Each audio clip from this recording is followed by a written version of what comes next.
जय हिंद, जय Bharat. Film the Kashmir file एक तरह से इतिहास के उन फाइल्स को पलटने की कोशिश है जिनमें भारत देश में विभत्स नरसंहारों के चलते हुए सबसे बड़े पलायन की कहानी है। देश में कश्मीरी पंडित ही शायद इकलौती ऐसी कौम है जिसे उनके घर से आज़ादी के बाद बेदखल कर दिया गया और करोड़ों की आबादी वाले इस देश के किसी भी हिस्से में कोई हलचल तक न हुई। जिस कश्मीर से कन्याकुमारी तक एक होने वाले देश का दम बार बार बड़े बड़े नेता भरते हैं, उसके हालात की ये वानगी किसी भी इंसान को सिहर सकती है।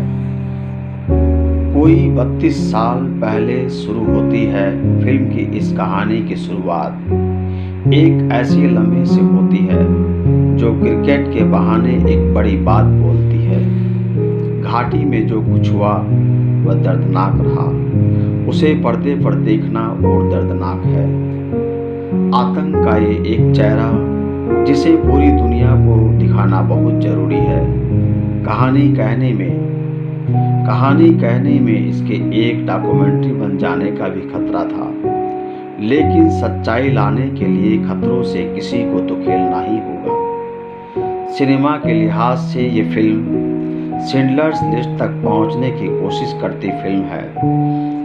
यहाँ का नरसंहार भले उस पैमाने से ना हो, लेकिन इसका भयानक और विभत्स एहसास उससे कुछ कम भी नहीं है।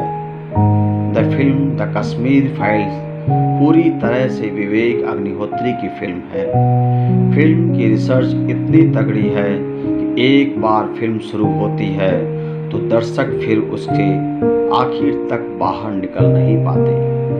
वे एंड क्रेडिट्स के वक्त एकदम गुमसुम और खामोश से बस खड़े के खड़े रह जाते हैं और पता ही नहीं चलता कि पूरा हाल खड़े होकर एक निर्देशक के कर्म को शाबाशी दे रहा है।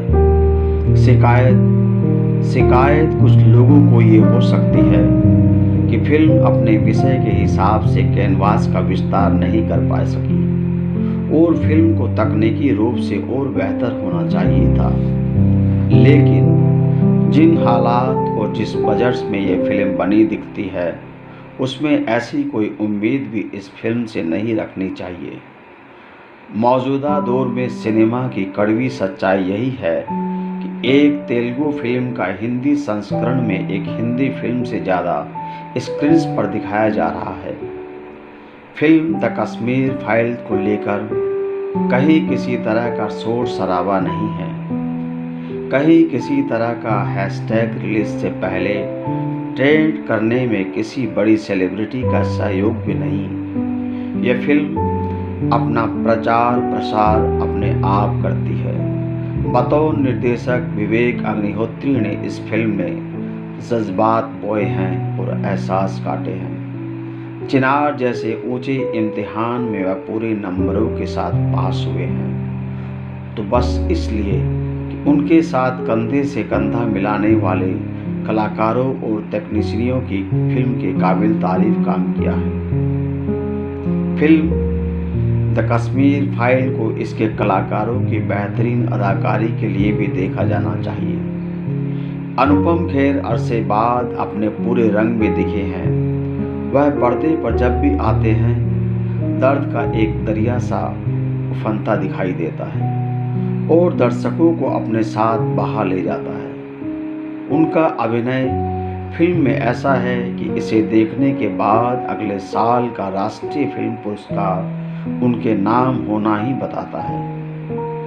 दर्शन कुमार ने फिल्म के अतीत को वर्तमान से जोड़ने का शानदार काम किया है। उनके कैंपस वाले भाषण और उस दौरान उनकी भाव भंगिमाएं देखने लायक है। चिन्मय मांडलेकर का अभिनय फिल्म की एक और मजबूत कड़ी है। तकनीकी तौर पर बहुत फिल्म कमाल की भले न हो, लेकिन उदय सिंह मोहिले ने अपने कैमरे के सहारे फिल्म का दर्द धीरे धीरे रिश्ते देने में कामयाबी पाई है। फिल्म की अवधि इसकी सबसे कमजोर कड़ी है। फिल्म की अवधि कम करके इसका असर और मारक कम किया जा सकता है। फिल्म का संगीत कश्मीर के लोग से प्रेरणा पाता है और हिंदी भाषी दर्शकों को इसे समझाने के लिए विवेक ने मेहनत भी काफ़ी की है। मुख्य धारा के फिल्म के हिसाब से फिल्म का संगीत हालांकि कमज़ोर है, लेकिन इस सब के बावजूद फिल्म द कश्मीर फाइल कथानक के लिहाज से इस साल की एक दमदार फिल्म साबित होती है।